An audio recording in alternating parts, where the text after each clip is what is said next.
Hooker's Blades. Hey everybody, Zach Hooker from Hooker's Blades here. Today I'm going to be showing you guys how to take a piece of flat bar and turn it into a spatula. So what I've done is I've marked my layout here in soapstone. I'm going to cut out these areas on the edges here with my grinder. This section will become our handle, this section will become the spatula end. This will be the shank, and I'm probably going to punch and drift a hole here. You don't have to do that, but that's just what I'm going to do for the style of handle. What I've done is I've gone a 1/4 inch in from either side to cut that out. So we have a 3/4 inch here, 1 1/4, 1 1/4. And this is 1/4 inch thick mild steel we're using. Doesn't need to be spring steel or anything super tough like that. It's just going to be flipping burgers and things like that, so it doesn't have to be made out of anything that's too super strong. This is just basic mild steel, and it'll do the job just fine for what we're making. So the first thing we're going to do is cut in some notches where those marks go in, and then we're going to go and we're going to clamp it down to the table flat so we can do our long cuts. These cuts need to be straight, so just take your time, move slow, let the angle grinder kind of pull itself forward along that line. And be careful not to bind up your angle grinder because it is pretty easy to do when you're cutting all the way through. And make sure you're wearing your safety gear. Angle grinders are the most dangerous tool in a blacksmith shop. They may seem simple, they may seem easy, but with how fast that thing spins, it'll eat you alive. Once you're done doing your cut, just go ahead and use the kind of needle nose to pull the little end pieces off. And yeah, once all that's been cut, I'll get back to you.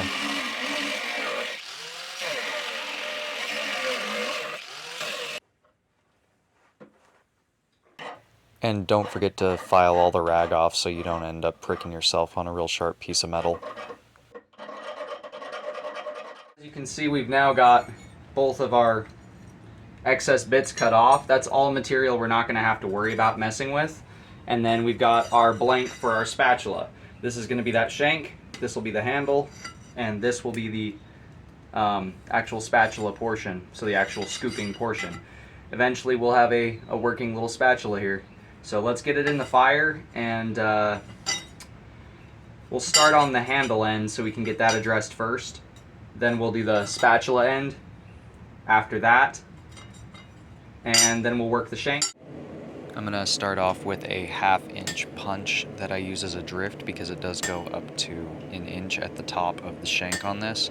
Right now I'm just marking it kind of cold, and then progressively getting it hotter and hotter in order to work my way through it, making sure after every couple strikes to let it cool back down so I don't deform my punch.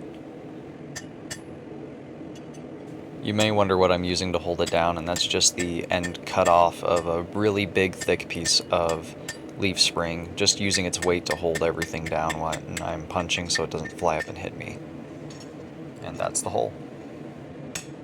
I just realized my camera wasn't recording the last little bit of forging I did, so I'm just going to explain what I was doing.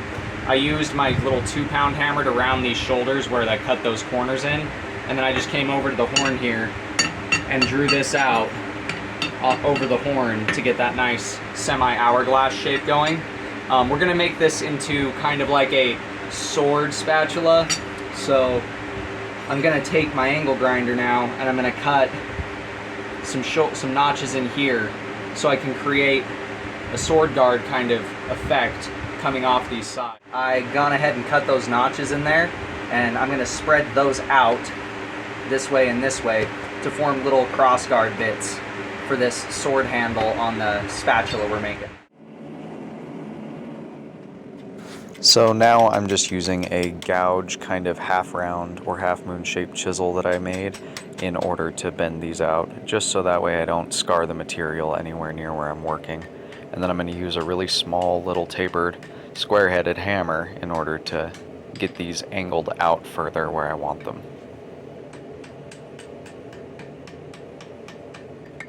Now I'm going to go back over to the horn, and I'm just going to taper that handle a little bit longer and a little bit smoother, and then go back to the drift and widen that hole out to 1 inch wide.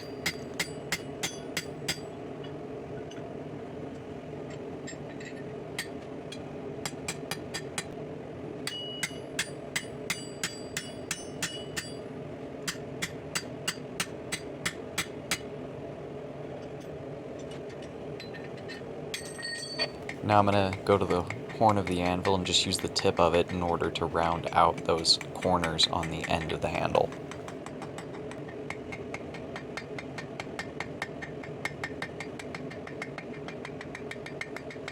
Then I'm going to take a diamond drift that I have, and I'm going to shape that hole that is an inch wide into an 1.25 inch and a half wide diamond shaped hole.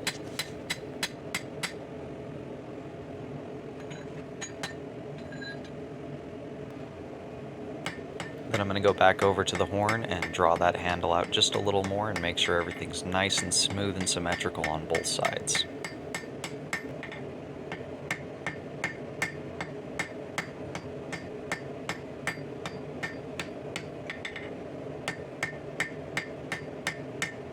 Now I'm going to work on that quote-unquote sword guard we have.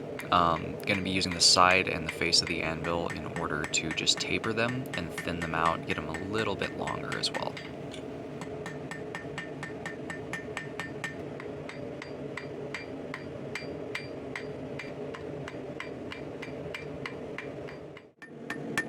Now I'm going to start the longest part of the build, which is going to be using the 4.5 pound crosspeen hammer I have, using the crosspeen side to stretch that material out wide and put a bunch of canyons in it. Then after we've gotten it deep enough on both sides and spread enough, we're going to switch back to the rounding side of the hammer and start to create all that width we're going to need and thin it down to about a 1/16 inch thin.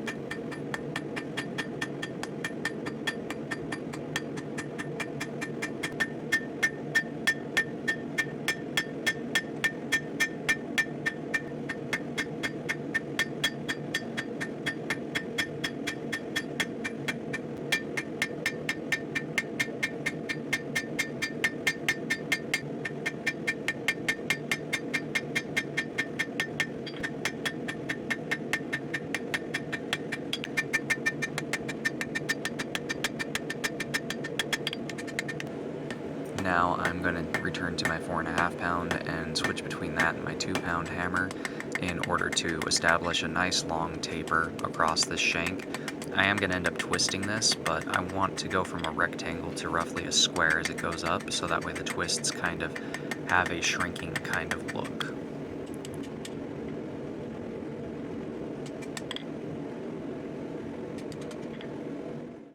Now we're going to start twisting.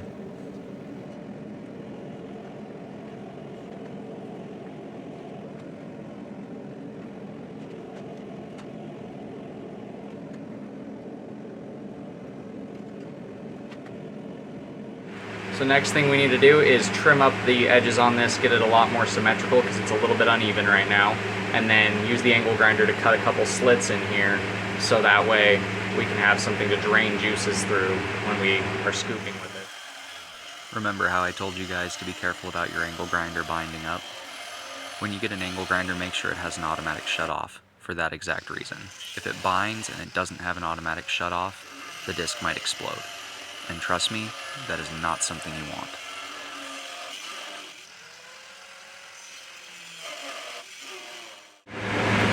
So we've got all of our rough grinding cleanup done. So all I did is knock the scale off the parts that I want the scale to be off of.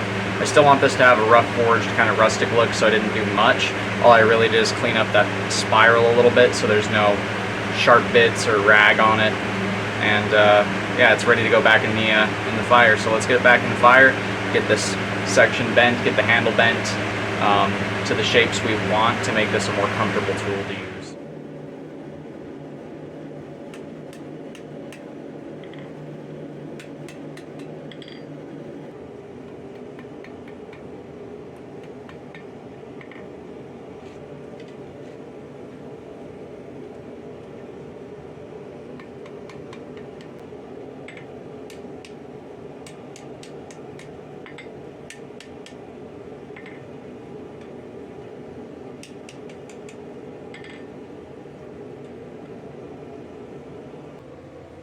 And with food-safe tools, make sure you use a food-safe oil and just soak it in when the metal's still hot for a couple minutes on each side.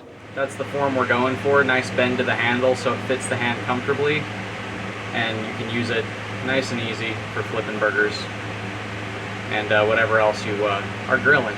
we're cooking. So this is another piece for my camp set. Easy do-it-yourself kind of project. You don't have to do all the stuff that I did real fancy. You don't have to punch the hole or anything. You can just taper this section in and leave the mast there. You don't have to do the guards. You can just leave a mast there. You don't have to twist it. You can leave it a shank. The only important part of the spatula is that it's the right form and the right angles. So there you are. We're going to do a little beauty shot reel on this little guy, and then that'll be the end of the video. So don't forget to like, subscribe, all that jazz, and I'll see you guys in the next one. Stay sharp out there.